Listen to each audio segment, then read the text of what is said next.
कहा जाता है कि सुखदेव सिंह गोगामड़ी का विवादों से पुराना नाता है, इसीलिए वह पहले से ही अपना सैकड़ों दुश्मन बना रखे थे। तो दोस्तों चलिए सबसे पहले सुखदेव सिंह गोगामड़ी के बारे में कुछ महत्वपूर्ण जानकारी आप सभी को दे देते हैं। तो दोस्तों सुखदेव सिंह गोगामड़ी एक राजपूत परिवार से ताल्लुक रखते हैं। उनका जन्म 20 फरवरी 1970 ईस्वी को राजस्थान के एक हिंदू परिवार में हुआ था। सुखदेव सिंह गोगामड़ी श्री राष्ट्रीय राजपूत करड़ी सेना के अध्यक्ष थे। उनके पिताजी का नाम आंचल सिंह शेखावत और उनके माताजी का नाम इचराज कंवर है और उनके 2 भाई और एक बहन भी हैं। दोस्तों सुखदेव सिंह की पत्नी का नाम शिखा शेखावत है और सुखदेव सिंह गोगामड़ी के बच्चों के बारे में बात करें तो उनको 2 लड़की हैं। तो दोस्तों अभी हाल ही में राजस्थान में चुनाव हुआ है। इसके पहले तो राजस्थान में कांग्रेस की सरकार थी, मगर इस बार 2023 के चुनाव में बीजेपी ने बाजी मारकर राजस्थान में अपनी सरकार बना ली है और राजस्थान में मुख्यमंत्री के नाम का घोषणा भी नहीं हुआ था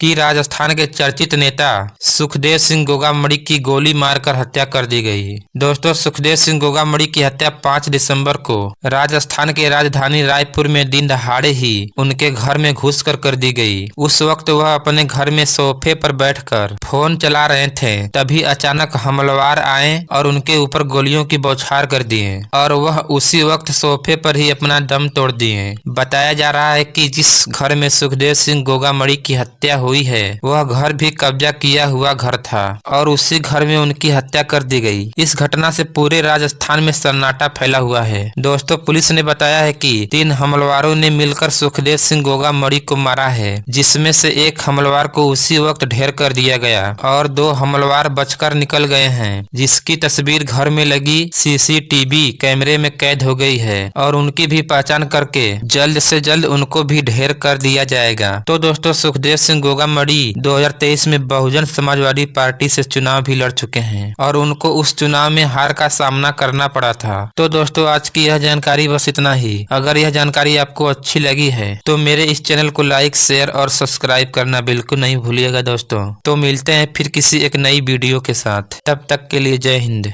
वंदे मातरम।